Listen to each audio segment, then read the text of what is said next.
'Cause you're listening to Jams and Tea, you won't see the show on your TV, so we talk about things musically. 'Cause you're listening to Jams and Tea. You're listening to Jams and Tea. Welcome, everybody, to the next episode. I don't know why I said next episode. The current episode of the Jams and Tea podcast. Yeah, like we're coming at you from the future or something. No, this is the current episode of the Jams and Tea podcast, where we spit the jams and spill the tea. And today we are going to be covering the records that we said we would be covering last week, which are the self-titled of Lianne La Havas and the new... I know this was said in the chat the other day. It's Haken. Yes. Okay. Haken. The new Haken album, Virus. And the recommended album this week comes to us from... Whose turn was it to recommend? Saoirse. Oh, it was Saoirse, so I can blame you. Captain Beefheart and his Magic Band's Trout Mask Replica will be the last album that we talk about. And that will actually be in its own separate episode. Oh! Right, yeah, that I should mention. We are going to start splitting the episodes into the core records of the new releases and the Record Club Corner episode, just to like space things out and, you know, make things a bit easier for people to get to. And yeah, it'll be fun. Same content, different mode. I mean, they should be going up. They should be going up the same day. Yeah. Yeah. Okay. Now, instead of watching one 4-hour video, you get to watch two 2-hour videos. Depending on twice as many views. And speaking of videos, we will be having some new podcast / music content going up on this channel very, very, very, very soon from multiple people on this podcast. Yeah. So stay tuned for that. One of these multiple people is not me. It wasn't there. I didn't do anything. Look, that means people are just going to be salivating for that good, juicy Morgan content. I did not think you were going to say content. And I'm not sure if I'm glad or disappointed that you didn't. I'm probably disappointed just because that's our moment. Let's talk about the records we've been listening to this week. Speaking of disappointment, what did we all listen to Speaking of disappointment. Okay, let's talk about what... Which we are going to be modifying slightly from now on, just for the sake of time. We are going to limit talking about 5 records that we have listened to in a given week, which, you know, is probably not asking a lot of most people, but considering we do nothing but listen to music, it's asking a little bit more of us, considering I listened to 27 albums in the last 7 days. But you know, 5. I listen to like 4. Yes. I don't even really have 5 to talk about this week, so it's funny. Wow. Let's go. Jake, you're up first. Okay, jams and tea order then. Well, let's get the 2 really big ones out of the way, because I went for other podcast mate core here. And first, I would like to talk about... that was a cute little cheer. First, I would like to talk about an album from a little band. You might have heard of them. We might have talked about them once or twice, called the Mountain Goats. An album called All Hail West Texas, which I listened to for the first time. And I don't know if y'all heard about this album or anything, but it's real good. Absolutely fucking stellar. In love with pretty much everything about that album. I find myself preferring it to Tallahassee, which, again, if you've seen our episode on that, you know I loved that album. And All Hail West Texas was recorded on a piece of toast from the sound of it. But it was the lo-fi-ness of it adds to its texture, and it opens with the best ever death metal band out of Denton, which is one of the best Mountain Goats songs, but there is a 3-track long stretch in the middle that starts with Riches and Wonders, which breaks my fucking heart. It just like John Darnielle just punched me in the face and ripped out my organs. It's my favorite song about what love feels like ever. It's beautiful, and just the whole album, it's magical in its very lo-fi, folky kind of way, and all of John's weird idiosyncrasies and storytelling, and it is the apex of what I have heard from him at this point. So I loved that. And the other album... Ain't it nice when people on this podcast's favorite albums get the appreciation that they're due? Don't just love to see that? I mean, I don't know who you could be subtweeting here. Hasn't happened to me, so... I respect it, but it ain't me. Can I just comment very quickly on West Texas, because it is. It is your favorite album. Go ahead. So what it was recorded on was the inbuilt microphone of a boombox to cassette. Yep, sounds like it. That's what it sounds like. John Daniel may have goated with that album. Yeah. Oh God, I was originally going to opt out of this episode today because I felt like shit, and that made it all worthwhile, ladies and gentlemen. Can we start a Twitter hashtag, cancel Tyler? Already tried and failed. They'll probably think we're talking about like Tyler the Creator, and then they'll just get lost amidst the Twitter void. I want to point out my favorite line. Sorry, I just briefly want to point out that August has already made the cancel Tyler joke, and I said in no uncertain terms that people would think that they were talking about Tyler the Creator on an earlier right. And how many brain cells, everyone? One brain cell. One brain cell. This many. Either that or that was a hell of a callback. That was beautiful. Wow. Jake, what else? Jake, do you want to keep going? I just want to say my favorite line on Riches and Wonders is it's my favorite line on the record is when he says, "I want to go home, but I am home." But I am home. And speaking of podcast core records that break your heart, I listened to the Twilight Sad's 14 Autumns and 15 Winters, which is fucking amazing. I had no idea what to expect with that album when I went into it, and I think he did, and with good reason. It's a terrific fucking album. I've listened to it like 3 times since I initially heard it. It's not like a particularly long record, so it's easy, but it like the best way I describe it is it's a post-punky shoegaze coming-of-age tale that's very kaleidoscopic in nature and lets you sort of pull together these pieces of it. Like one of the song titles is taken from a line in Stand By Me, and I think that, and there's also another direct lyrical reference to the Virgin Suicides later on the record. Mm-hmm. And those 2 movies, combine them and then make them an album. That's this album. It's heartbreaking. It's the lead singer is so Scottish, so aggressively Scottish, and I love that about his voice. Terrific. Just on the notion of film references as well, I don't think it's on this album actually, but there's another song of theirs that directly references Terrence Malick's Badlands, which I think is another film that you can kind of feel the influence of in this album too. Yeah, I'll say that. That's.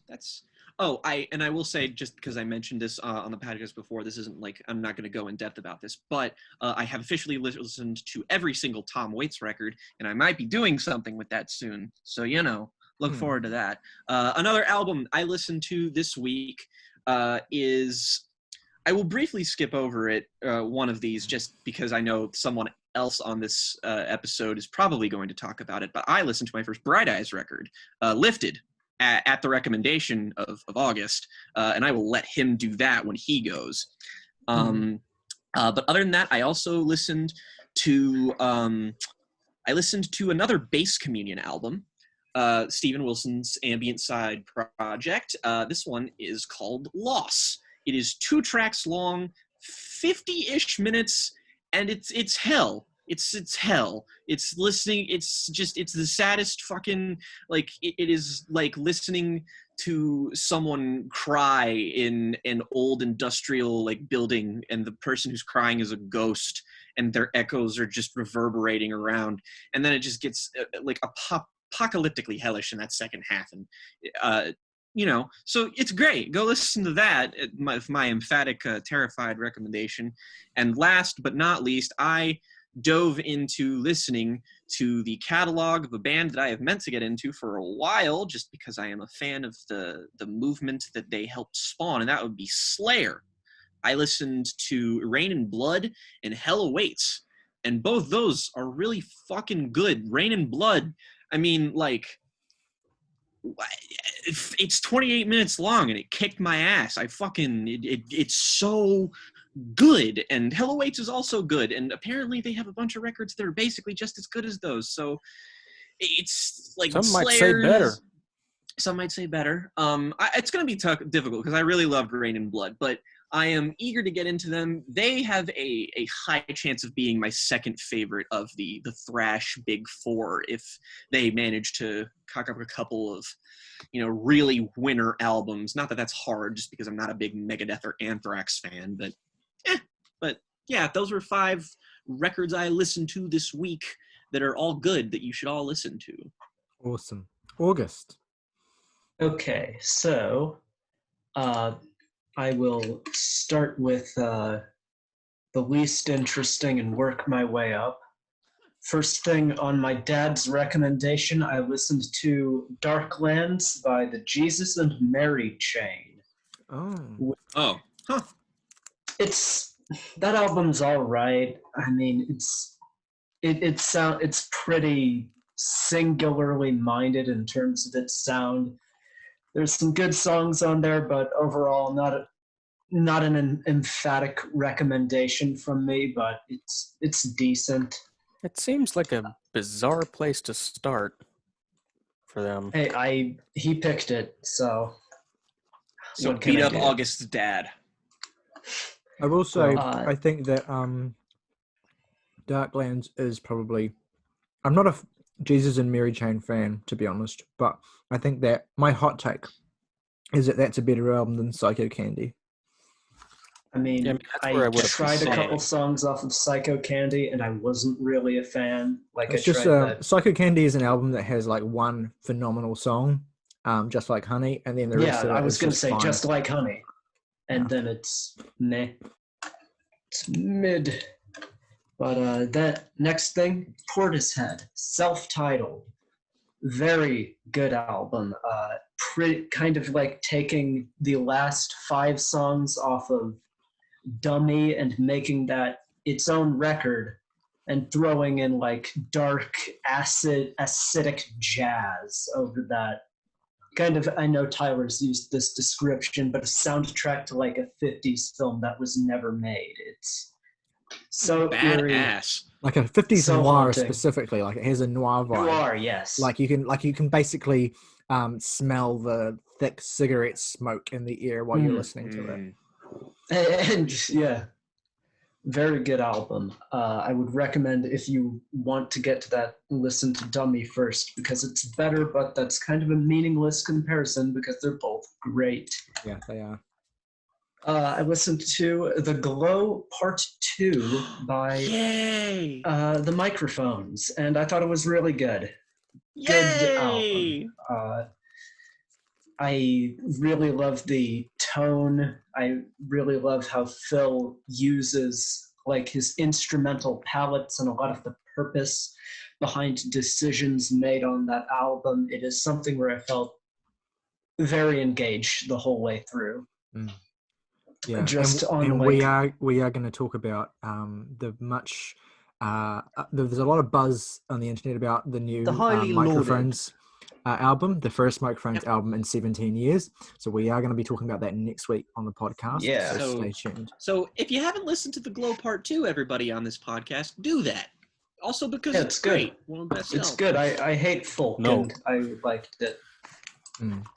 I'm looking forward. Doesn't make me want to listen to it at all. I'm looking forward, August, to hearing your thoughts on the Mount Eerie album that follows The Glow Part 2. Yes, I will get to that. I'm one of a select few that prefer that album, but I don't know whether you will or not. What is that album called, by the way?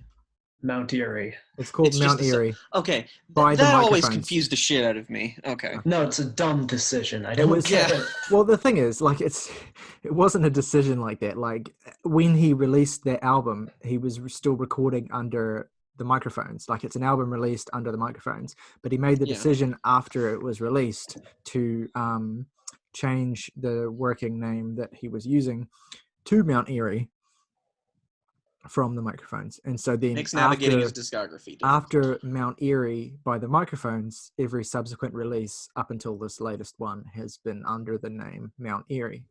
Except for the random one release he released under the name like Singers or something dumb. And I will like say, that. like, in Phil's defense as well, there is like not a massive but a noticeable sonic shift as well from the final Microphones records to the first early Mount Eerie records, which are much more stripped back than the dense, busy final Microphones albums. No, that's but it's an incredibly fascinating career trajectory, like from record to record. Really interesting career that Phil's had. A phenomenal musician. And now, kind of the big centerpiece of my week, Lifted, or The Story is in the Soil, Keep Your Ears to the Ground by Bright Eyes, which was an album I had bought on cassette a while back because I was intending to listen to it before we eventually cover the new Bright Eyes album. I put it on in my car. I'm just kind of moseying around. I'm like, yeah, this first track's okay. It's kind of a little stripped back for my tastes. And then the second track of that album, going from the big picture to method acting, kicks in. And tears were just streaming down my face. Yeah. Going like 40 miles down the highway. And it was just not highway, like just a quick street, I'll call it. Yeah. Dumbest. A cool little factoid that I'll drop in here is that on most Bright Eyes records, not all of Bright Eyes records, but most of them, the very first track starts with a spoken word piece. So it's not unique to that album. It's a thing that Connor did. No, but on a lot what really got me was just like I think a 9-minute long, kind of stripped back song, just transitioning into this powerful, full, beautiful song. I really, it felt like just the absolute, like, kind of thing I like to hear out of indie folk, in that it's like a combination of, it's just such a beautiful combination of instrumentally busy and yet kind of stripped back and pulled back. It's just a beautiful album. A lot of the songs on there just hit me from a place I can completely understand. Did a lot for me, and I do not. Waste of Pain, man. That's that's the fucking song. That's so good. Yeah, I think that you guys would both like Fevers and Mirrors, the record that came before it, quite a bit. That's a great album. I also very much enjoyed Lifted, just for the record. Yeah. And specifically, I don't know if August will enjoy this one, but I want to specifically recommend to Jake the album I'm Wide Awake It's Morning, which I'm almost certain when you listen to it will be your favorite Bright Eyes album. Maybe not, but it's just like, it's the most classic songwriter sounding Bright Eyes album. Whereas I think for that as well. Whereas I think August might not enjoy it as much as Lifted, just because it's a little more polished. But it's still a great album. No, yeah. I mean, that is a bit of the kind of where a bit of my love for Lifted comes from. But I digress. I'll stop talking about it. Love it a lot. Amazing record. Amazing album. So good. Does not overstay its welcome, in my opinion. Not that last second. track, man. Talk about going out with a bang. Holy shit. Yeah. That's great. Yeah. Anyways, there's one thing Connor knows how to do. It's close an album. His closing one. Passing it on to Morgan. What have you listened to? Right. So Jake, funnily enough, is not the only one to be listening to Tyler Core records this week. And I told you this. I've just forgotten, probably. Okay, well, I have listened to not just one, but two Autechre records this week. And I will not get in depth on either of them, because one of them we're covering. Yeah, I know. I remember you said true. you listened to LP5, but what else did you listen to? I listened to Amber. Oh, okay. My current favorite of theirs. After that, and all I will say on the subject for now is that I prefer Amber to LP5, but not by much. And it's going to be like one of them gets a 6 and one of them gets a 7. I bet. I'm calling it right now. But we'll see. We'll see. Yes, we will. Bitch. Also, notably, I'm currently on a mission to listen to every Block Party album, and the only ones I haven't heard. Not a great mission, really. Yeah, well, it's yielding more dividends than I thought it would, because I listened to Intimacy and I found that I love that record, which shocked me. I did not expect that at all. And yeah, I like it a lot. Yeah, we definitely need to do a Block Party episode, I think, because that's because I've got lots to say about Intimacy. I have a fraught relationship with that album. I mean, I have a lot to say and a fraught relationship with Intimacy, but that's completely outside of music. Yeah. Oh, don't we all? Intimacy is a unique record in that it has its opening track is one of the worst songs I've ever heard, and its closing track is one of the best songs I've ever heard. Very few records you can say that about. Morgan's facial expression is, I kind of like the intro, man. Yeah, because it's good. It sounds like literal, like, shit. It sounds like the worst shit. It's like buzzsaws and fucking just... Said the Autechre stan. No, but we'll get into this if we discuss it in more depth. But there's a lot I like about Intimacy. See, guys, this Autechre song sounds like splintering wood. You should totally listen to it. That sounds more like a British accent than a Kiwi accent. I don't care, frankly. It's all the same. I think he was just going for pretentious music guy voice. Yeah, that too. Yeah. You can't talk, August, because you like the Splintering Wood song as much as I do. I do. That's the thing. I never said I didn't. Intimacy is a good album, on balance. And just it's not the opening track. There's no way that is the worst track on the album. That is what I will. It's got some competition for sure. Like yeah. Mercury's in retrograde. Yeah, Won't do that for too that's long. not a good song. That's not a good song. What else have you listened to, Morgan? I listened to the Haken record previous to the one that we're covering, because apparently they are companion albums. They are. The narrative continues. Narrative. Narrative. Yeah. It's fine. It's better than Virus, but it's fine. Yep. Just very thoroughly middle of the road prog metal with next to no personality, which is a trend that continues.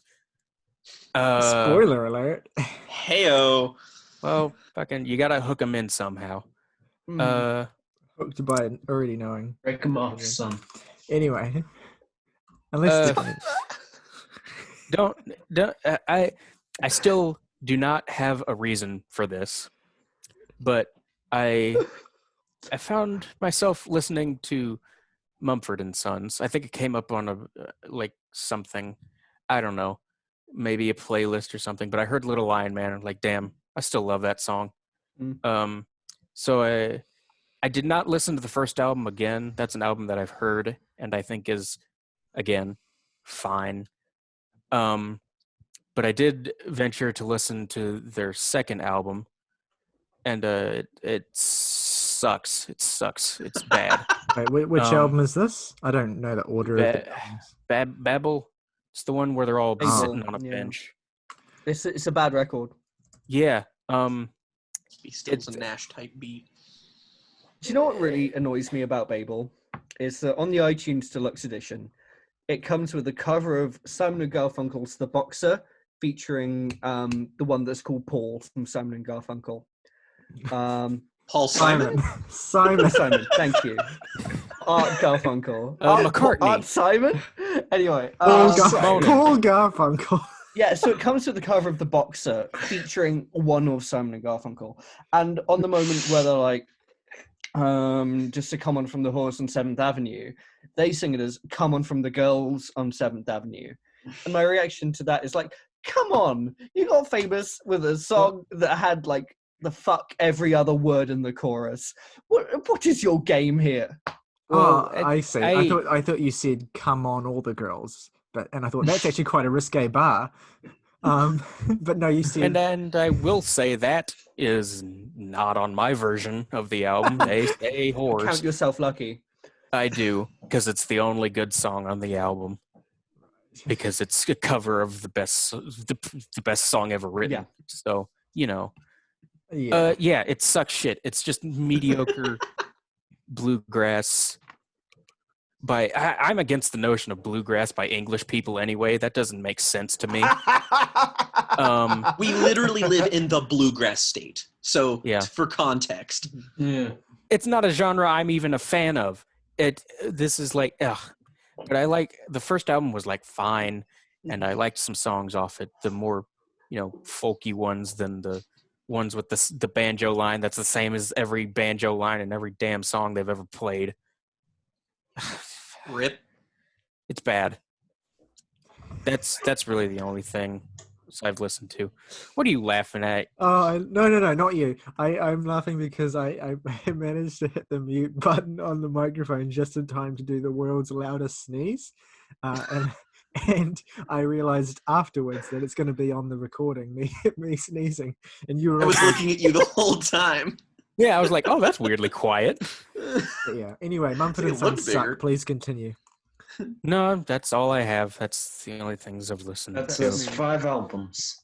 Very good. Fun fact, there's a Frank Turner song called Polaroid Picture where he mentions this bar called The Astoria, which is a bar where all of the new wave of British folk in the 2000s got their start playing open mics, including Mumford & Sons. Why doesn't this surprise me? If we had a drinking game for the podcast, then one Every of bit like of Frank Turner trivia. Yeah, no, specifically the words "fun fact about Frank Turner" or "fun fact there's a Frank Turner blank." I bet Frank Turner hates Mumford & Sons. Oh, no question. No question. And listens to Converge in his spare time. I can't imagine. Yeah. God, Laura Marling dated the lead singer of that man. Make Frank Turner post-hardcore again. He's married to Carrie Mulligan, which is the most infuriating thing I've ever heard in my life. Wait, Frank Turner's married because to Carrie you Mulligan? should be married to Carrie Ann Mulligan. Marcus Mumford. Oh, yeah. Okay. I was going to say, that's no, a if bit Frank weird. Turner was married to her, I'd be like, all right, it's not me, so it's worse, but, But, right. Anyway, Saoirse, what have you been listening to? I listened to Debut by Bjork. Ooh, D-Butt. Sorry? D-Butt. Yes. That was horrid. Hashtag cancel Tyler. That it wasn't the pun, the bad pun. It was Tyler's expectant. That's exactly what got me. Because it took me a second, too. I was like, what did he say? Motherfucker said to But by I realized after I said it the first time that it wasn't funny, but then you asked me to repeat it, and so I thought I'd better sell this. Anyway, technically pronounced Björk, I think, with an umlaut. Yeah, she is pronounced Björk. Yeah. It's good. There are some songs I love on it. I feel like it's unrefined Björk. Post is better. I'm sure it is. Better. Yeah, oh, hot take. Arguing. But I like Debut quite a bit. Like, I think there are some good songs on it. You're gonna stick with this, are you? You're gonna stick with this. It's my thing. I would have gone with like debit, as in like debit card. Tyler, pronounce her last name. Gordon Stadamister. That was a far more valiant effort than any of us could have given. That starts with a G. Oh, the serotonin I needed. Jesus Christ. Also, I listened to a record that I ordered a vinyl of for next day delivery the same day I listened to it for the first time because I thought it was that good. And it's Real Gone by Tom Waits. Hey, bitches! Tom waits for no man because he's real gone. Fuck you. Hey.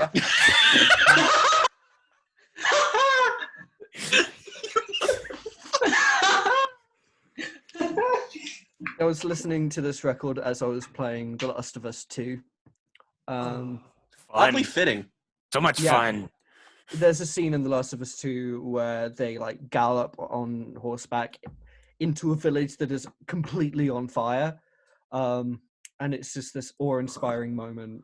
And hearing Tom Waits like depressed warbling over these horrible, but really great, but warped instrumentals while this moment was happening, like took my breath away. It's really good. I would not recommend it to start with for Tom Waits. Oh fucking God, no! It's. I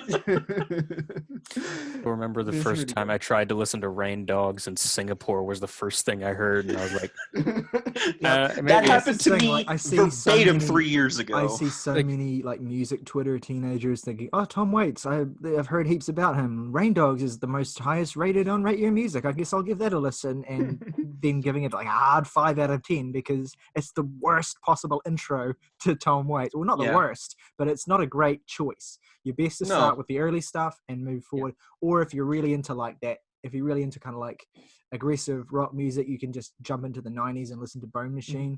But yeah. Yeah. No, considering my start with Tom Waits was A Christmas Card from a Hooker from Minneapolis. Like, this is very different. Unless your niche is like demented carnival music, I would say avoid the 80s era until you're more acquainted. Such a good way to describe it.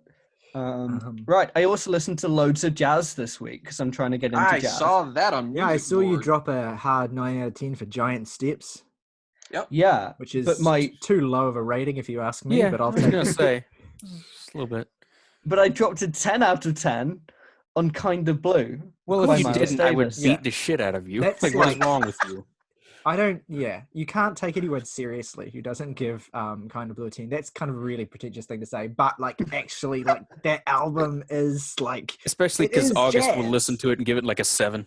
This is the thing as well. The first time I heard Kind of Blue when I was like really, really like much younger, I didn't really understand jazz. I thought, this sounds fine. Mm-hmm. But like when you get jazz and you approach Kind of Blue and you hear it for what it is and what it represents, it's like the most influential album of all time. Mm-hmm.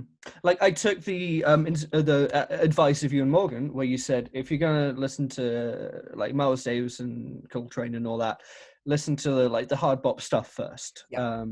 So I did. I looked up a list online of like the 10 best hard bop records, and I listened to all of them.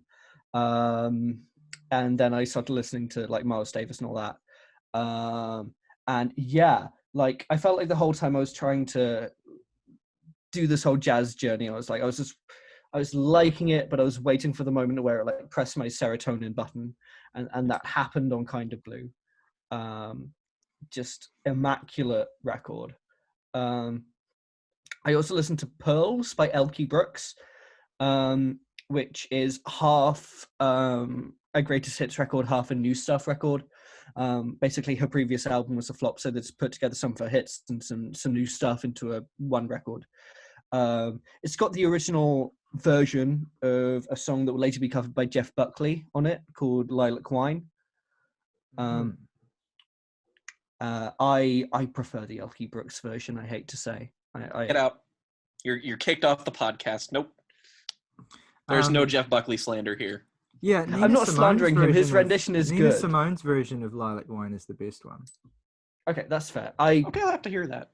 Good take. You guys, I'm surprised that didn't come to mind immediately when you mentioned Lilac Wine. I haven't heard I just associate that song with her like immediately. I mean, to be fair, I grew up. Grace is the first record I ever version. listened to in full, so well, that's I grew up with the Elkie Brooks version of Lilac Wine. It's one of my mum's favorite songs.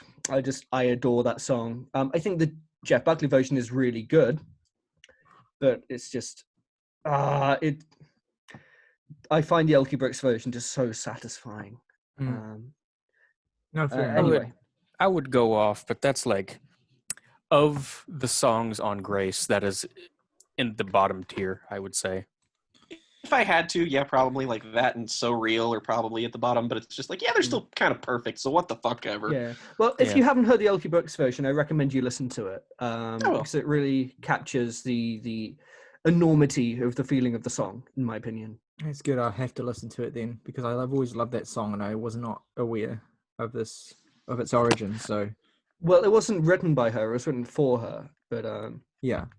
Anyway, and my final one, because I've listened to some like classic punk stuff today, and they are being represented by "The Process of Belief" by Bad Religion. Excuse me. It's a really good record. I liked it a lot. As you should. Yeah. No, I basically watched I rewatched the Crash Thompson video on Pitchfork, and that record came up too. That's a great video. I've seen that like 1,000 times. So good. Yeah, and that record came up, and he was like, he showed the tattoo and he showed the thing on the wall, and I was like, this isn't a Bad Religion record I hear get talked about a lot, but there's some big love here, so there's evidently something worth checking out. So I did, and I get it. It's really good. It's still the only Bad Religion album I've heard for some reason. Makes no sense to me. Yeah, it's just a blind spot that I have not covered yet. We all have. That's my 5 records. I think there's a good amount of diversity there. Good week. Yeah. Yeah. So I'll try and get through mine quickly because I know we've kind of before you get into your segment. I have an idea. Should I pull an August and pair up the Shape of Punk to Come with the Shape of Jazz to Come? I mean, they're really only related in terms of their title, but I would be happy to discuss both albums. Well, that also brings into question: are Exile on Main Street and Exile in Guyville related in any way? Well, they're structurally related. They are. They're like Exile in Guyville was modeled on Exile on Main Street, and it is a response album to Main Street. Okay, well then belay that whole thing. Never mind. Okay. Let's move on. I wouldn't have an issue with it regardless, though. So. I haven't listened to much new this week at all. In fact, there's only one new album of the 5 I'm going to talk about that I actually only listened to for the first time, and that's Victoria Land by the Cocteau Twins. The record they released after Treasure, which is one of the most renowned and beloved records for good reason. It is their masterpiece. But Victoria Land is a little less immediate. I'm not as in love with it as I am in love with records like Head Over Heels or Treasure or Heaven or Las Vegas. But it does open with a song called Lazy Calm, which is one of the best opening tracks I've heard to a record in a long time. Just gorgeous, amazing opener. Incredibly enveloping and spacious. It basically, there's an album, one of my favorite records of the last decade is Depression Cherry by Beach House, and it feels very much like that record is obviously that is a band that owes a fair bit to Cocteau Twins generally, but specifically this album Victoria Land, you can feel the influence of this kind of more atmospheric side of their sound, less rooted in like straightforward songwriting like their more popular records are. So Victoria Land is fine. I'm not in love with it, but that opening track is really impressive. What else do I want to talk about that I listened to? So I re-listened to Swordfish Trombones by Tom Waits, which is I think one of the more influence. Yeah, definitely. Like I'm going through them all in order, so I'll probably mention Tom Waits records every week for a while, but yeah, so this is a record that needed some time to grow on me. It is a record that it still, in a lot of ways, just feels like a warm-up run for Rain Dogs, which is the record that came after it, and is like such a clearer more masterful work. But and whereas by comparison, a lot of the tracks here feel a little bit more like sketches, and feels a little bit more like Tom dipping his toes in a stranger kind of musical palette than his records had been using up to this point. That said, there are some great highlights. I really love the eerie shore leave, the jazzy In the Neighborhood. In the Neighborhood is fucking, what a quality fucking tune that is. I love the piano balladry of, I think the song Soldiers Things is really great. I just love how it feels like you're kind of, it's a kaleidoscopic mix of ideas where each track sounds almost completely unlike the one that just came before it, and you're really kind of just sort of, it's ramshackle, and it initially it feels like undercooked and maybe a little underwhelming, but I think the more time you spend with this, the more appreciative you'll become of just how great it is at evoking a particular atmosphere. It's a very strong record. I understand why it's not at the top tier of my weights ranking, although I've still got some records I haven't heard, that like Real Gone and other ones that are heavily praised on this podcast. So I have to get through all of those, but it is still a very good album. You know that the first track on Swordfish Trombones, Underground, is used in the children's film Robots. It is. Okay. The more you know. Sorry, what did you just say to me? There is a diegetic cover of Underground in the movie Robots. It is sung by characters in the film. What? Yeah. So, okay. Well, just as a side note, I also listened to Bright Eyes this week, but it wasn't in my 5. The Bright Eyes album that you both listened to, I thought it was really good. But also I listened to Swordfish Trombone, and yeah, not a great entry point for Tom Waits, but it's real good. No, if you're seeking an entry point, then Closing Time is the one that I always recommend. But if you're not into that kind of like bluesy piano balladry, and you want something a little bit more balls to the wall and something that'll grab you, then Bone Machine is the one. In other words, August, start with Bone Machine. Yeah, definitely. I think August would really love 90s Waits, and particularly Bone Machine. Yep. Isn't that one of Jake's recommended albums? It is. I might have put it on there. I might have. Okay. I think you did. Okay, well, Good. we'll see. Good we'll choice see with me. So, okay, other records I want to talk about are all re-listens. I want to shout out Shoo Shoo's Angel Guts, which is a really, really underrated Shoo Shoo album. It's like, even by Shoo Shoo standards, it's a bit more formless than some of their other records, and it's a bit more challenging. It's I was going to say it's quite dark, but like that's almost a given with Shoo Shoo records. But it's a record that really, I think it's very much like akin to Swordfish Trombones in a lot of senses, in that it's a record that initially might seem a little bit undercooked and underwhelming, but it's just so good at evoking a particular kind of haunting atmosphere. And it just really sucks you in, especially if you're not like looking at the track timers and seeing where one track ends and the next begins. If you just let it wash over you, it's just a really haunting experience, and one of their best records in my opinion. And it also has one of the most underrated songs on it, which is called New Life Immigration, which is just an absolutely devastating song that I can't recommend enough. And also the song Botanica de Los Angeles as well, which is one of their more well-known singles, but is still like an incredibly powerful song.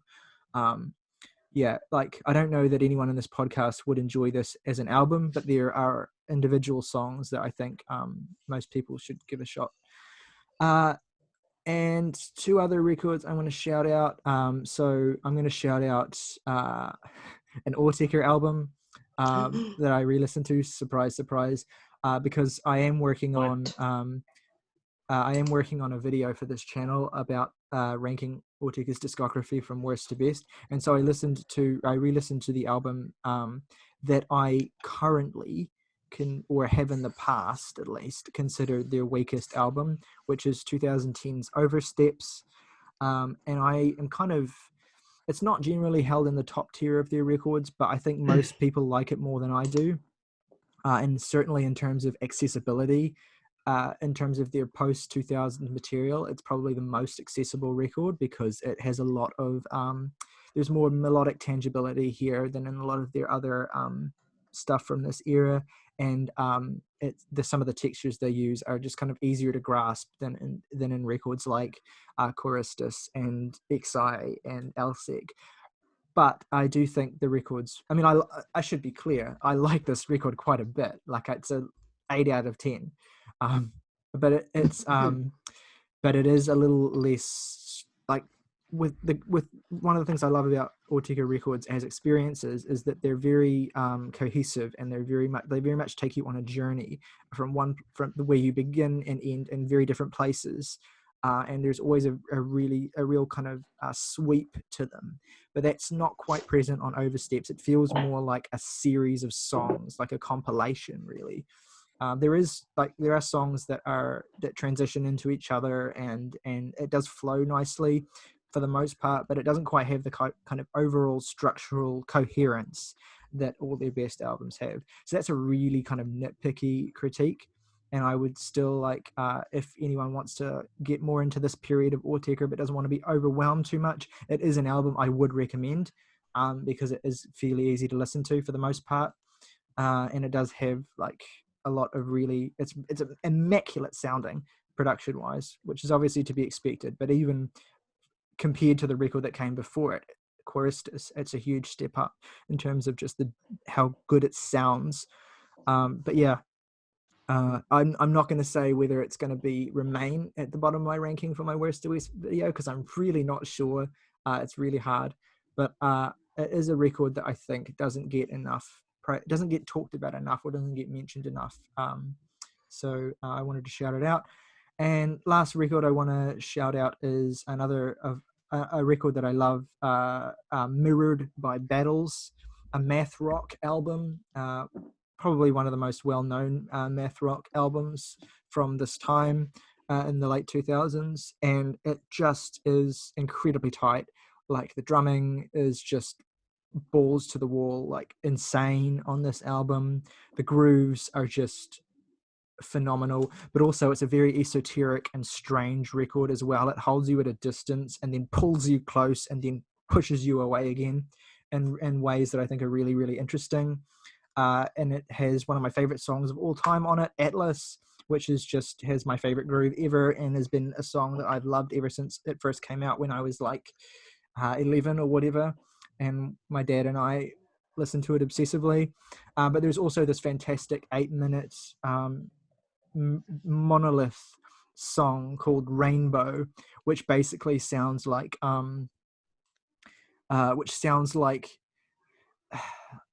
orchestras colliding together in a high-speed car crash. And I realize that is maybe a hard sell, but right, JG Ballard, it is something you have to hear to believe. But yeah, great album. It is a bit inconsistent. Like, the second half of it does have a few weak spots. I think that their second album, Gloss Drop, is maybe a more consistent record and is probably a better place to start with Battles, but Mirrored is just a phenomenal achievement in and of itself. So great band. And yeah, that's my week. I love how Saoirse's brain went to J.G. Ballard and mine went to Dave Matthews Band. Well, just because Jake called a car crash hot, which is literally the premise of a book that J.G. Ballard wrote. Very good. I also listened this week to Jake's book. Oh, jeez. Yeah, Jake, which is really good. Author. Thank you. Wonderful. Go and listen to the audiobook of Those Who Dwell in the Dark, and do it right now. It's we'll on do it right YouTube now. Listen channel. to us first, but yes. Yeah. But yeah, we've beaten this. We've beaten this fucking segment to the ground now. So let's move on to talk about the new releases. Yes. Which one are we doing first? Which one's up on the Lianne La Havas. La Havas. Who wants to introduce? Because I know I don't know nearly enough about this woman to introduce her. So Well, does anyone in this this was the first record of hers that I Ditto. heard, and I think maybe I should intro it because I did bring it to the podcast. You did. You forced this upon us. Forced this. Well, it had a lot of buzz, and it was weird. Like, I was actually at work, and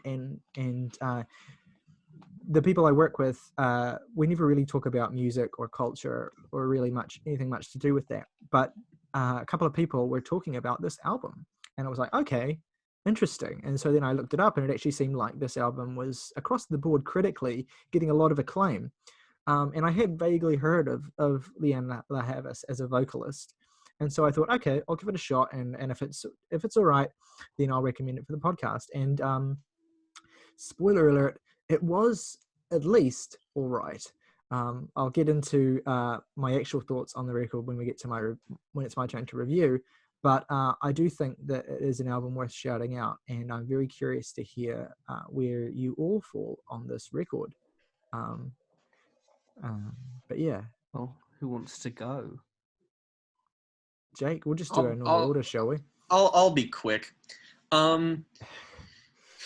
Okay, that sounds promising. You can tell a lot just by that. Let me get this fucking it's not that bad. shit out of the way. I feel like Jake and I are gonna have very similar thoughts. No, the album is it's good. It's fine. It just, well, look, I'll give it this compliment. It is definitely the best album we're reviewing this week. That is not that is a very easy designation, but still. I guess I'll say what I really like first. I like a lot of the slick instrumentals. It's a vibe. It's a very chill, kind of satisfying listen. Oh, got the hat. Oh, gotta do it. Oh. I was just like, why the fuck are you laughing at me? What'd I say? The production and her voice are kind of the two standouts of the record. I think she is a rather remarkable vocalist, but that also comes with the caveat of her vocal delivery and just overall like performance on this album. What do you mean the caveat of her vocal delivery? What's wrong with it? I was just fucking explaining it. If you'd get off my ass about it, Jesus. Okay, that's fair. That's fair. Tyler gets up everyone's ass. That's this podcast. Tyler enters everyone's ass. Anyway. And yet, I'd love my sex August is the one with the cap that says fucker. Hashtag demonetized. But the point I was making is that her vocal delivery and performance is good, never even dips below being like really good. It's just that it's sort of always the same kind of good. I really wanted a bit more variance. I wanted a bit more like it just didn't feel like a very dynamic record in terms of how she is using her voice as an instrument. Though I'll say I think one of the album's biggest weaknesses is really just that it's a bit too low-key for its own good, in my opinion, which is a very strange complaint to make because I do think there's also a decent amount of energy here. It's just mostly that, like, it's not a long album, but it's an album that is a length where I'm just like, you need to play with a few more ideas to actually, like, win me over here, I guess. The production also, for as good as it is just a bit samey. I think the biggest, like, emblematic thing with this album is that my favorite song on here is a cover. Yeah. So, actually, I'll say the biggest weakness here, I think, is the songwriting. I don't think it's bad, but it really just mostly comes off as unremarkable. There's a lot of energy, and mostly everything else carries it a little bit better, but just as a songwriter, I do not find Lianne very compelling on this album. It's very, I don't know, I wouldn't call it trite, but it's very, like, I've heard this before, and not necessarily saying that derivativeness is bad, it's just that she's not doing enough new things for me to excuse that, I guess. And that's just sort of, that's my problem with the album. It's good, it's pleasant to listen to, is very in one ear and out the other, though. I disagree with almost everything you've said, so that's fun. Ooh. I disagree with some of it. He thinks it's terrible. Yeah, you weren't harsh enough, I don't think. Right. Well, I'll leave on that. This makes folklore look like fucking. Fuck, I don't know. I don't know where that joke was. Well, like folklore. Finish your joke. It's not a joke. I like this album quite a bit, actually. This makes folklore look like D-Butt. That's a joke no one else will get. Well, people who have been listening to the episode will get it. Look, I might go next just because I want to go. Counter what Jake said. But I like this record quite a bit, and maybe it seems like I'm going to be the one who liked it the most, which, is not a new phenomenon on this podcast. What? I'm so sorry I drifted away from agreeing with you often. Tyler likes an album? No, it's not that you disagree with me that I have a problem. It's just that, like, it's funny how I'm very frequently the most positive person. Well, you gotta have somebody for it. You also are the one who keeps the most track of, like, new releases and recommends the most of us. I also like... I mean, this is a neo-soul record, like, right? It's not really, like, a subgenre that a lot of us are particularly well versed in or that we've covered, really. It's a very specific kind of music that is linked to a very specific kind of culture that all of us, frankly, are not really privy to. But it is very, very gorgeous, I think, and there's a lot to love here. I don't think it's a perfect album or anything, or even really a great record, but I think it's very good. I want to shout out opening track Bittersweet, a gorgeous piece of sumptuous neo-soul with plinking pianos and a rich, gorgeous, jazz-inflected backdrop. It has the feel of an instant standard, to be honest. Like, it's an amazing song, I think, and it will be covered for years to come. It's so good. It's so good, Lianne had to put it on her album twice. Which I'm treating the second version as a bonus track, so I'm not really including it in my final verdict of the record, because I think the record ends better with its proper closer. But Bittersweet is a great song, I think, and I'm hoping that I won't be the only one who thinks so. And then you get Read My Mind, which is as good, if not maybe even better. And Bittersweet was a perfect song, and so this is two perfect songs in a row, miraculously.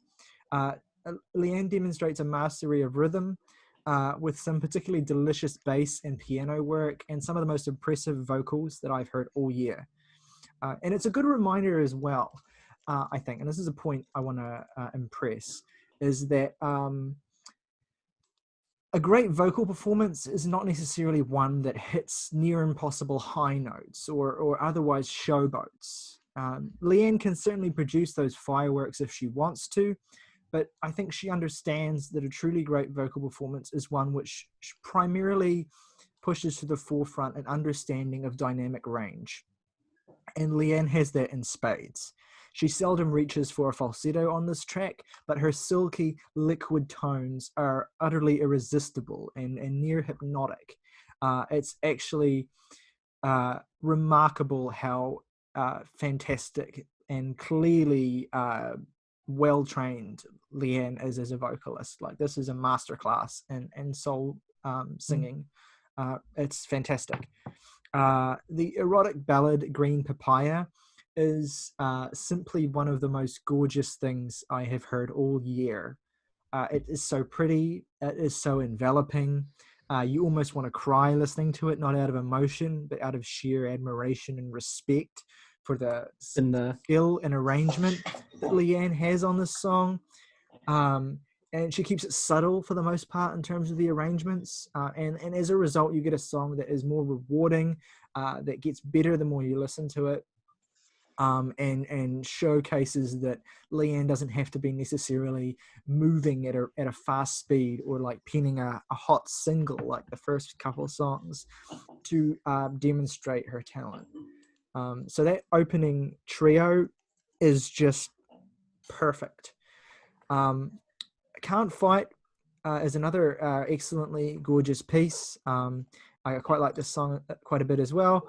But then you get the crisp sheen of the record is kind of stripped away on the following track, Paper Thin, which unfortunately has this real muddy sound to it.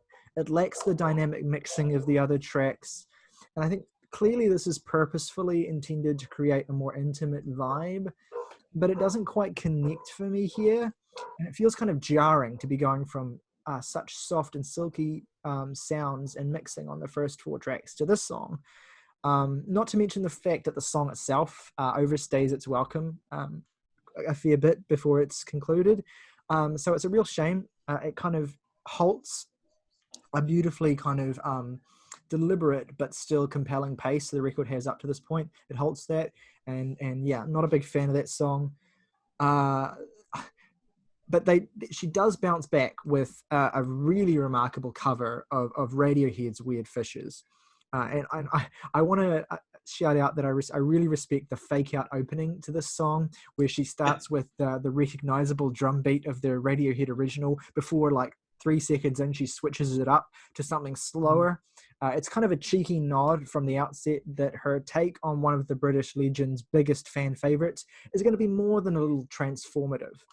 And to her credit, she manages to make the song entirely hers, slowing the first half down to a laconic pace before shifting into high gear for an intense, bellowing climax, atop propulsive drums and those kind of watery arpeggiated chords that the song is so recognizable for.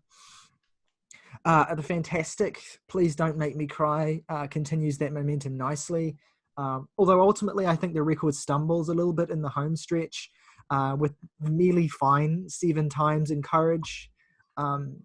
Still, she sticks the landing decently with the closer Sour Flower, which meanders gracefully and closes colorfully with this kind of hand clap / drum duet. Overall, it's a great release. It could be better in certain aspects. I wish it were a little bit more consistent, but the highlights here are just so undeniable for me that I easily think that it's one of the, it's a great record. And yeah, I really enjoy it. I have listened to it a few times now, and I think that it gets stronger. The high points get stronger, and the low points, still do nothing for me. But I think that it's worth checking out for songs like Bittersweet, Read My Mind, Green Papaya, Can't Fight, Weird Fishes, Please Don't Make Me Cry. That's 6 great songs. That's enough for me. No, that's fair. I mean, I'm familiar with some like classic soul acts, like specifically like West Coast soul. Yeah. But less so neo soul. They're very different disciplines as well. They are. Yeah, for sure. But I would still like on the back of that say I have like an appreciation for what one would want to get out of a soul record, I suppose. And I really liked the new Jhené Aiko record, which is kind of neo soul inspired, even if it leans more into like the R&B side of things. Yeah.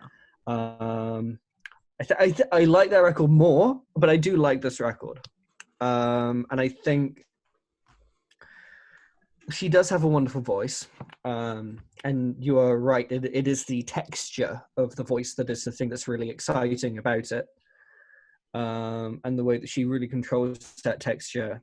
I would say that this record leans a bit too heavily on the vibrato and the lower notes for me. It feels a bit like I just don't need that in some of the moments. It really leans into that.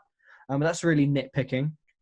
I definitely know what you mean, but that's an aspect of her vocal performance that I quite enjoyed. So maybe that's just a subjective thing.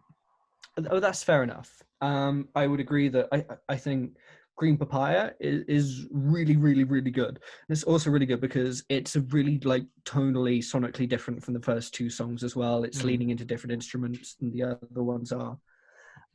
It's just a really good track listing placement. Weird Fishes. The interesting thing about it is, yeah, she makes it her own. It's still very recognizably Weird Fishes, though. Yeah. Sure. Especially, I know it's a very interesting rendition, but I think that it still relies on me, I think, knowing Weird Fishes so well to appreciate what this cover is doing. A bit too much for it to really stand out for me. But I think it is one of the best songs on the record just as a song. Just listening to it by itself, it's just really good.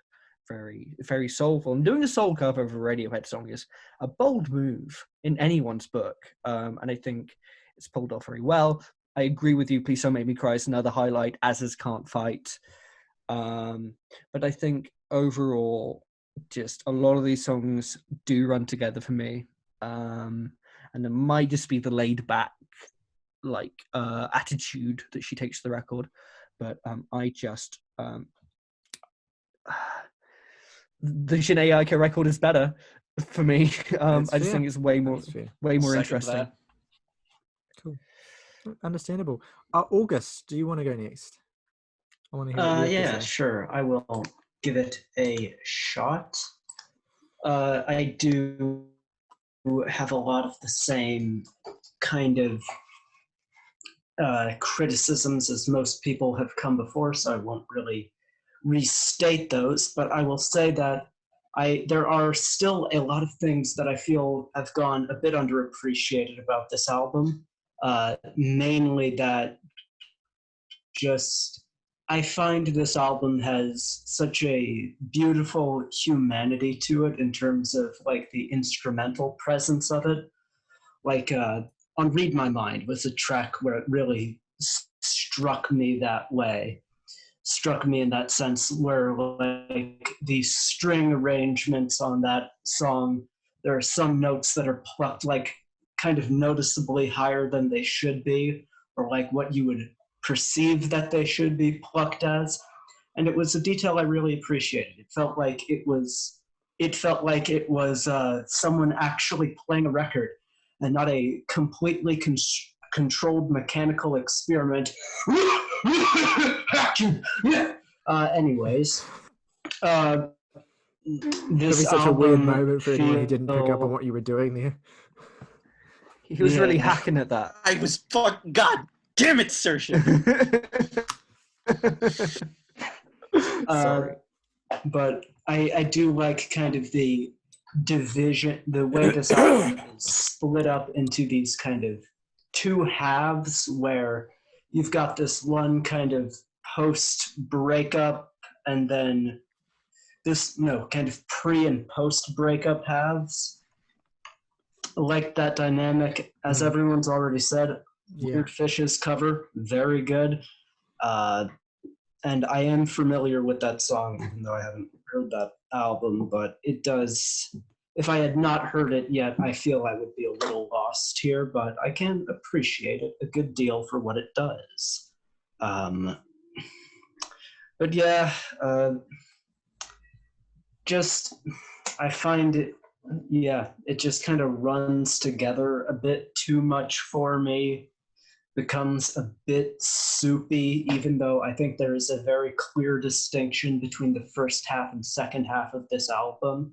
Mm-hmm. It's like two soups, but I enjoyed it. And that's about all I have to say. That's original. Morgan, would you like to add anything? Well, honestly, I can't add too much. I can pretty much just co-sign everything that Tyler and August have said, to varying degrees. I really enjoyed pretty much, well, I don't want to say everything, but most of this album, what it had to offer. For me, I just really connected with this sort of the atmosphere it was laying down. I loved how organic all of the instrumentation was, and Lianne obviously has a fantastic voice.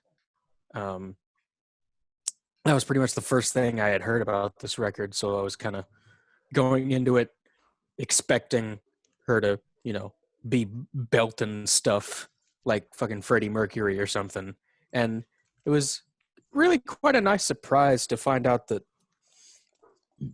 there's no, showboating here. There's just a lot of really, really impressive control over vocal performances. And, I was not really a fan of 7 Times or what's What's the one that Tyler said? What's the name of that song that he wasn't a fan of? We talked about all of them. Paper Thin.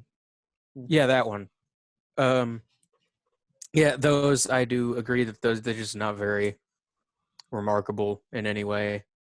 The mixing and is noticeably kind of worse on those, which I find strange.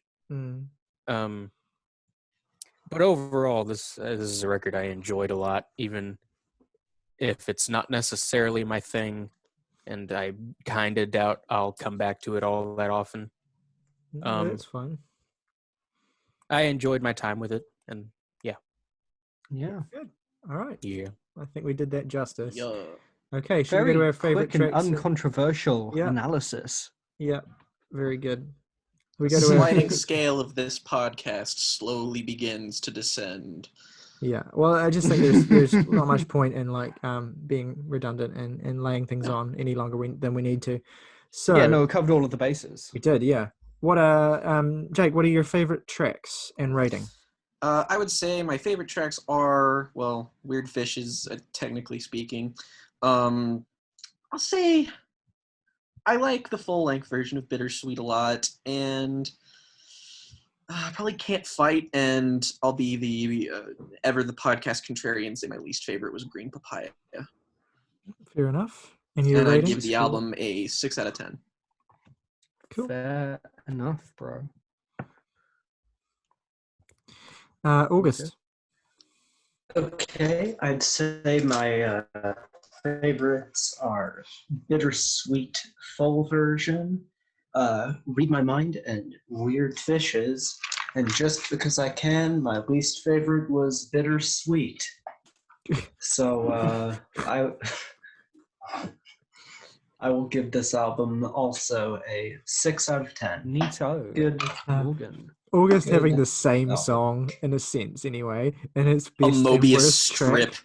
It's just such a like perfectly chaotic August thing to do. I wish the West Texas Highway was a Mobius strip. I could ride it out forever until I feel my heart break. Anyway, Fuck. God damn it. Morgan. My 3 favorite tracks are Please Don't Make Me Cry, Green Papaya, Fuck You Jake, and Weird Fishes. It was a weird moment when she my stopped to call Jake out in the middle of the album. Yeah. Yeah. Look, I might be the most negative because she clearly doesn't like me. Yeah, the track "Fuck You, Jake" already kind of like put Jake off on the wrong foot with the album, I think. Yeah. Fairly common name though. Doesn't necessarily have to be referring to you. Yeah. That's why the next verse she elaborated and said, I hate you, Jacob Kincaid Anderson. Okay. Full name.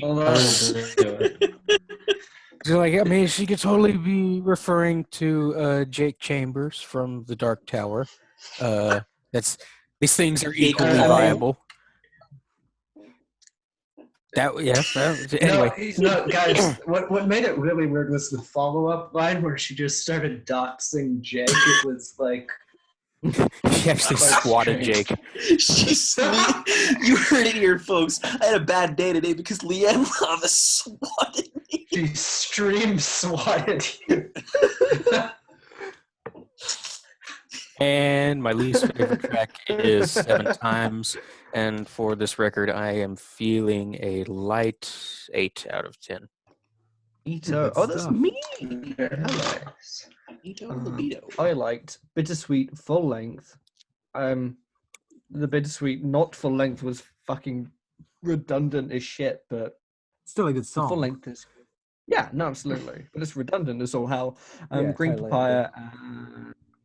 Weird Fishes, and my least favorite is probably going to be 7 Times. I'm giving this a 7.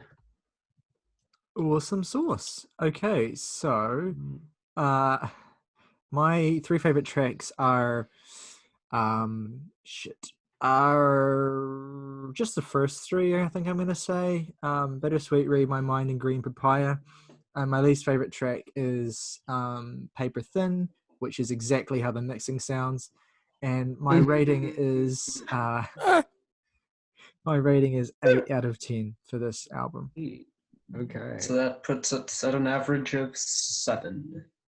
with a standard deviation of exactly 1. Oh, wow. That sounds about right. Okay, so shall we move on to the next record? Virus from the, are they not prog English metal?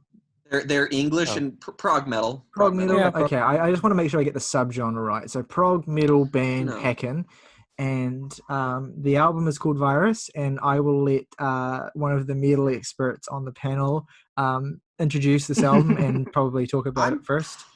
I don't have a lot to say. I'm probably most familiar with their albums. I've listened to this, their previous, and Affinity. They're not a band I have a remarkable affinity for. But I've always heard potential in their sound. Ironically, that potential has dwindled since Affinity, and this is kind of a continuation of that. I haven't heard Affinity, but I have heard The Mountain, and The Mountain is also great. I have heard The Mountain. So it's probably their best. It's like I mean, very much like a mountain. Ha. Purely a visual joke for this audio format. Yes. Good job. And that's the thing. I think is they can with tell by your voice, though. You kind of had a descending, ascending thing. It's all good. What I mean is relative to the arm blocking the waveforms of his audio, that will be able to tell from that. I think this album's technically a companion piece to their previous one. There's a very loose, I guess that's a criticism I'll have, a loose narrative going through the two of them. This one picks off right after the last one left off. And the thing is about it is that I can't exactly blame you if you did not pick up on that, because it's not a particularly strong element of the band. And I think the biggest problem they have on here is that they're so derivative of other bands. It really, really makes it hard to stand out. When I listened to this album, I was like, this is basically Dream Theater. Almost indistinguishable from some Dream Theater albums, later ones specifically. Yeah, I haven't heard Dream Theater, but that was when I was reading up about this record, that was the comparison that seemed to keep coming up.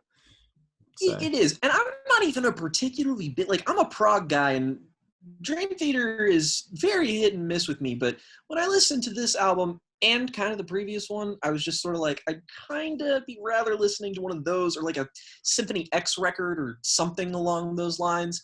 The sad thing about it is that, like a lot of modern prog bands, is that their actual musicianship and skill when it comes to playing their instruments is great. There's a lot of muscular, a lot of tight passages on this album, and a lot of really immediate and good sounding. The opening track just has this really aggressive kind of pull to it, and I dig that. But then again, it also just sounds a lot like Between the Buried and Me also, when it's getting really heavy, and it doesn't have the complement of having the lead singer being a particularly compelling vocalist. He's kind of weak on this album. Yeah, I was worried. Considerably. I was worried I would be the only person to feel that I didn't think the singer was a great match for material. I'm honestly kind of worried, because Morgan, will you speak to this? I mean, they're not amazing on the last album, but they're considerably better. He sounds asleep and monotone on some of these fucking, especially that suite at the end where I'm just oh my god. And that is the biggest problem with this album, is that you are just a generic prog metal. It is just so that they will thunder in these riffs, and the songwriting is maybe even worse than repetitive. It's every single song repeats the chorus and hook 5 times and has 2 verses. And I'm just prog music in general is about breaking barriers. It is about going beyond genre limitations and challenging established conventions. And this is so toothless and shiny and there And it's that way for the whole album, and it makes me sad because I feel like this band has potential and it's just dwindling. And like, I wouldn't call this a bad album, but like, there are points where like all of the good stuff, I'm just like, God, on a better record in the hands of more talented people, they could carve something genuinely compelling out of this. But on Virus, good sweet Jesus, even the last record, which I'm not like over the moon about, it's a bit more ambitious, it's a bit more creative, and the narrative was more of a focus there, whereas here it's just a bunch of fucking nonsense that, like, I didn't give a shit about anything that happened on this record. Like, it's not even like Coheed and Cambria where I just mostly ignore it, but the songwriting and like lyricism is like really colorful and odd, so it just paints a weird picture. Here it's just like everything's being filtered through generic prog metal. It's basically like a C- tier Dream Theater album, and that's all it is. The lyrics on this album are just so standard. Yep. Like I couldn't for the life of me figure out what any of these songs were actually about, just because the lyrics themselves were so like I don't even want to say they were basic for prog metal. I think they're just basic for music. Sounds so and uninspired, much like the vocal performance to match it. Oh. The biggest drawback for me in regards to Haken was always the vocalist. He sounds like, again, 99 Cent Dream Theater vocalist. But what counteracted that is the fact that the music itself was its own interesting mix of Dream Theater-esque metal with fairly like interesting progressive rock in and of itself. But that is all but gone at this point. This is just so rote. Boilerplate. Yep. And it feels like if I made a computer program and I said, computer, make progressive metal album, it would fart this out. Yeah. I was just like, beautiful. And it's never offensive. Nope. So that's nice, I guess. And the production itself, I think, is really strong.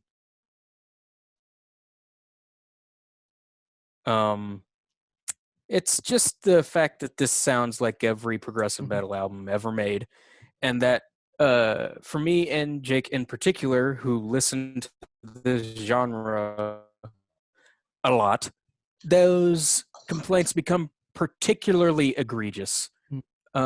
It's just and the fact that it's like 55 minutes long too doesn't help anything. It's just so standard and boring, and I wish I just go listen to Metropolis Part 2. Let me tell you, man, yesterday I listened to In Absentia by Porcupine Tree, and after coming off of this, like, it is like, and In Absentia is a longer album, and it feels half this album's length. So like, it's like the variety there is like Tyler is muted. Tyler. Oh, sorry. I was just going to say nothing is going to benefit from direct comparison with In Absentia by Porcupine Tree. You're not wrong, but it's still emblematic. The thing is, except maybe Deadwing. Look, the thing about progressive metal is like the two genres in there is like it's progressive and it's metal, and those are two genres that are meant to be like really attention grabbing. Yeah, no, for sure. And I don't want to be listening to this record like, and every time, by the time I get to the suite, it is just washing over me. Yep. And look, I think the suite are some of the better moments in the record. I think Marigold is a highlight, but it's like I am looking for nice things to say, and it's not because it's bad. It's because it is milk toast.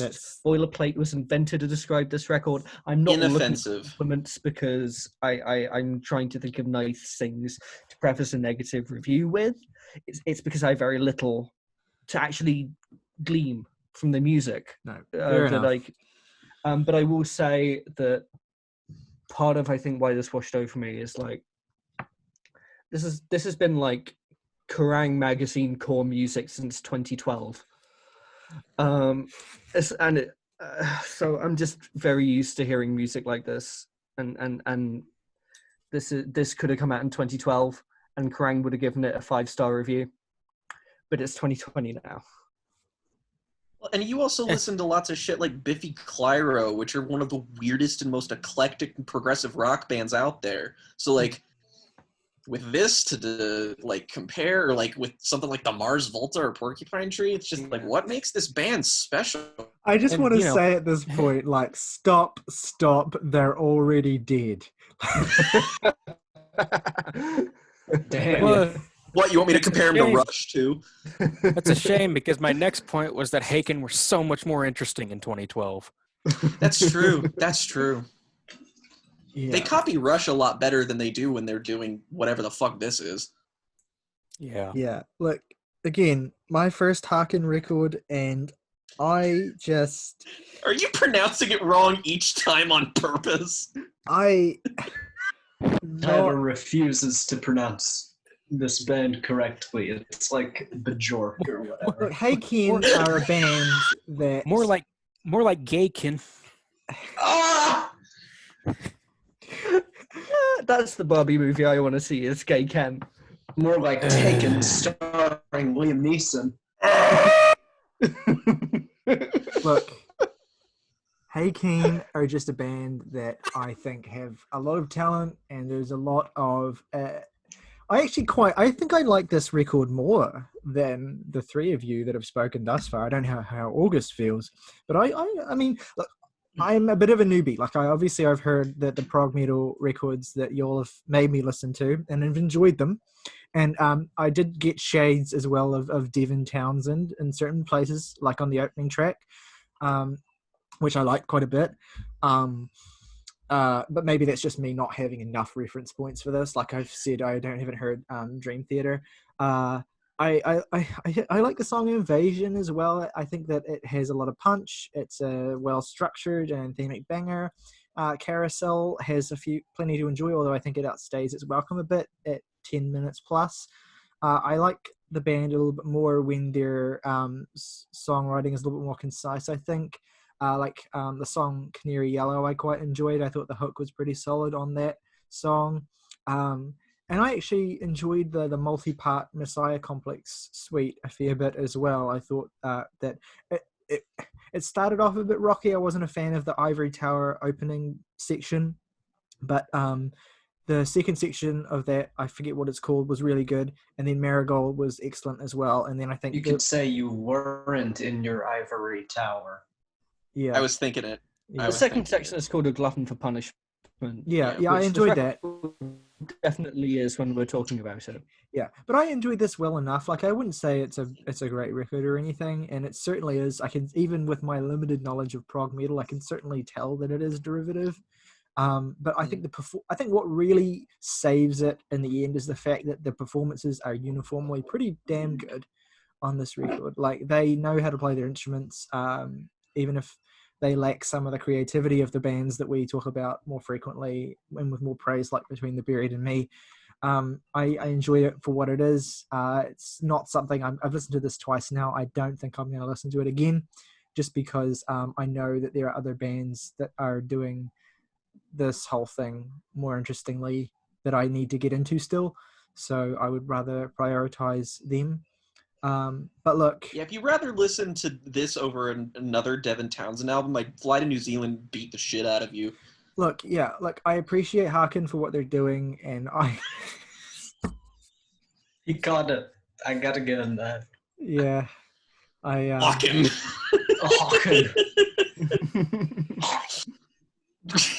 And look, Hackney are a good band. I'm waiting for him to pop up like Willem Dafoe in The Lighthouse and be like, "Harken!" No, I thought of Hackney, and I'm like, oh, this is such a good one. And I was like, I can't wait to use it. And the second I said it, I lost it completely. It's really hard keeping it together during bits like this.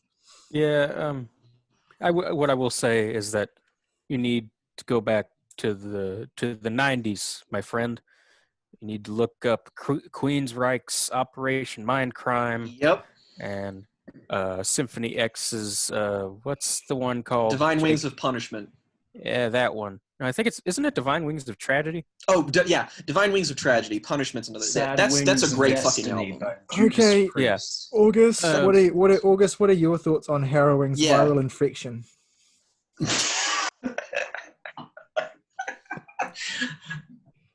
Hope you feel proud of yourself. Handkerchief. That's the next one. My thoughts here are I really do like this blend of heaviness kind of infused with electronic stuff as kind of a point I made on the Between the Buried and Me discussion, but I'd rather listen to Between the Buried and Me than Haken. I mean, I eat that shit up, but I would rather listen to it with a band who does it with like a distinct, recognizable style and charismatic vocal performances. You're gonna fuck with strapping young lads so hard. I can't wait. Yeah, you just need to put City on and. Every time someone says Between the Buried and Me in this review, I just think of the polka section on Colors, and then I think back to this album, and it's like, oh, it's just white noise. Yeah, I mean, at least this album doesn't have the polka section on Colors. Come on, polka section. It's one of my favorite moments on that record. I feel so unhappy. I wish slow death upon you. Like, all you would have to do is play that to me on repeat. Oh, ha ha! Go on, August. Anyways, like Tyler's made the point of, I think the opening tracks here aren't bad. I mean, and I looked up the lead singer's name, Ross Jennings. I feel he's a bit more dynamic in his just kind of singing voice than this generic growl that so boring. But even then, like, his singing isn't so exceptional that it carries this record. It just kind of, it's fine. He's not bad. Yeah, I want to say that as well. Like, I wasn't a fan of, like, I didn't think this particular singing style suited this record. I think something a little more aggressive would have been better fit. But I don't think that Ross Jennings is a bad singer, and I don't think that his particular vocal style is necessarily a bad fit for heavier music. Like, please. Sorry, I would just describe the vocals the same way I would describe the instrumentation. It's extremely competent, and that's about all it gives me. It's everybody knows what they're doing clearly, and they're not doing it very interestingly. That's this album. I'm looking, like, I look over a lot of my notes and I read that I thought like certain guitar passages were cool, but then I try and think back on them and I can't really remember a note of them. I mean, I'd probably get a note or two right just by virtue of guessing the structure of albums that operate in this genre, but it doesn't stick with. What did you say to me? I said G, that's a note. Okay. Christ. Okay, what did buddy. you say to me? I'll have you know, I have over 1,000 confirmed kills. On Call of Duty? And No. Copy pasta's older than you. I don't think you're wrong. Yeah, but it is an album. Shut the fuck up.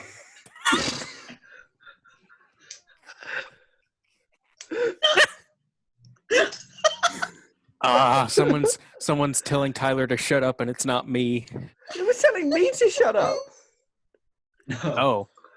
No. No, I think, yeah, he was definitely telling me to shut up.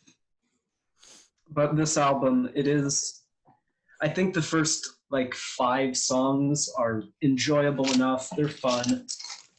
But then when you get to that Messiah complex bullshit, the album just falls apart. It might be salvageable if you just squished it all together into one 17-minute song, but breaking it up over 5 parts and treating each part as kind of its own individual song or segment doesn't really work, because a lot of them don't have hooks. They just verse, chorus, over. It doesn't leave any impact on you. It just kind of wrecks the structure of everything that's going on. Closer's kind of weak. I think it would have been better if it just ended on that last part of the Messiah complex or whatever.